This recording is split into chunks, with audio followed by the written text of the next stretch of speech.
Ridley Scott, arguably one of the greatest living directors, is set to release a prequel to his 1979 mega hit, Alien, Prometheus, one of the most anticipated sci-fi films in recent memory.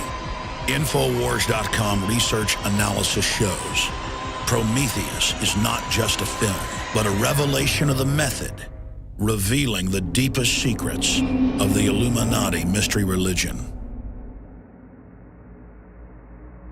I do have a lot of contacts in the media, as viewers and listeners know, and I have been able to secure a copy of an early script, and it follows very closely from the trailer I've seen and other leaks. And I'm not going to give the entire film away here, but in synopsis, this is a film about the origins of humankind with a super race of near immortal genetic engineers who are contemplating a genetic overwrite or rewrite of the planet Earth when meddling humans stumble in to the magician's laboratory.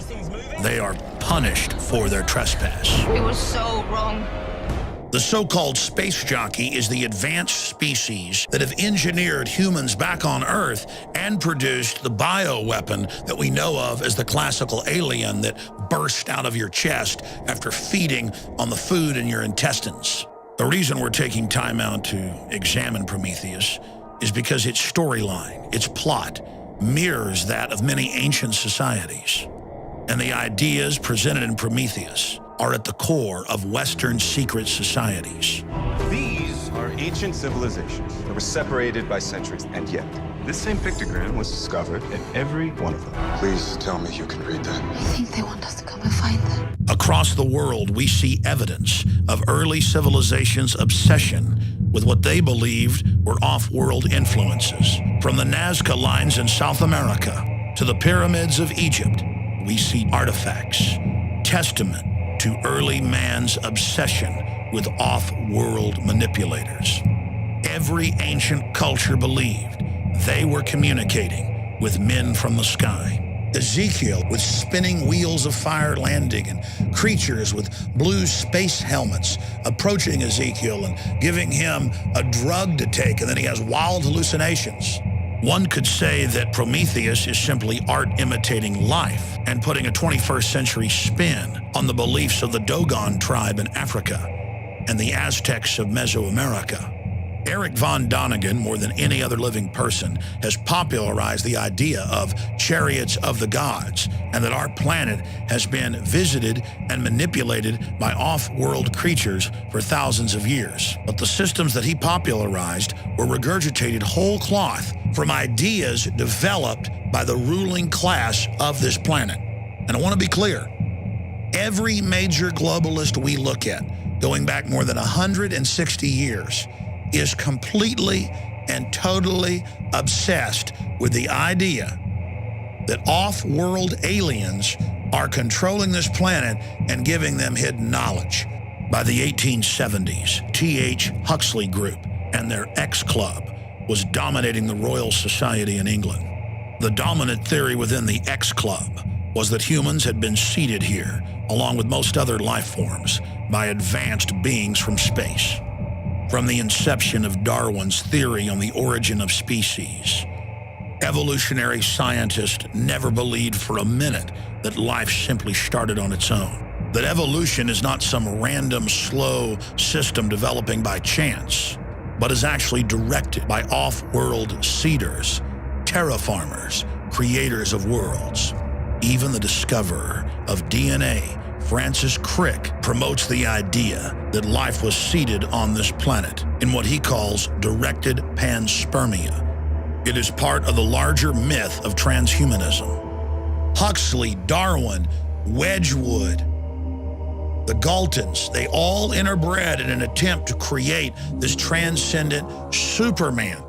The governing class of this globe believes that they are channeling advanced technological systems given to them by ancient alien species. And the science fiction of the last 150 years, whether it's Jules Verne or H.G. Wells or those that came before them, is obsessed with this, and they're on record part of secret societies who believe what they're promoting is actually reality, but knowing that the public is not ready to accept it, they cover it under the guise of fiction.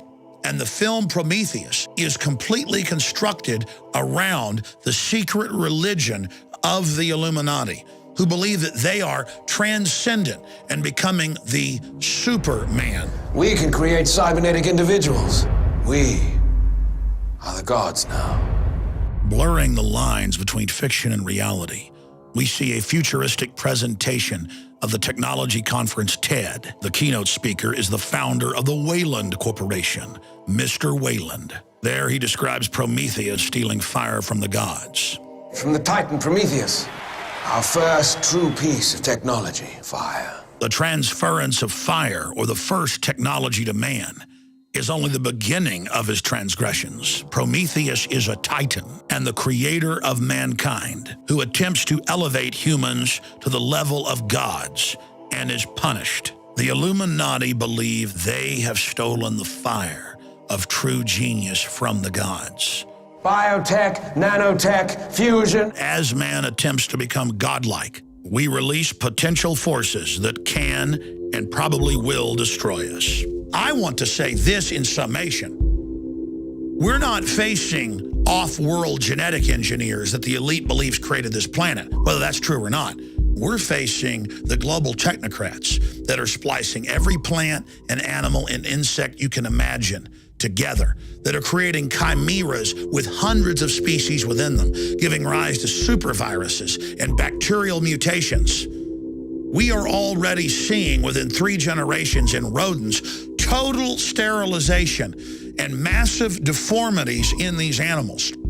And we have proven from the Rockefeller Foundation documents and other reports that this is part of a long-term program to wreck the general public's DNA. This is the global elite who have fantasized about off-world genetic engineers, creating them actually in a 160-year-plus program, developing the sciences and technologies to put this into place.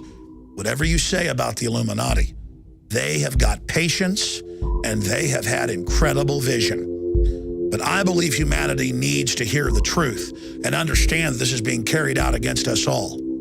Because we have a choice to stand up now, but only a short window, and say no. I know the plot of the film. I know how it ends. But I'm going to leave that for you to discover. The point is, the film itself is only a revelation of the method, an externalization of the hierarchy.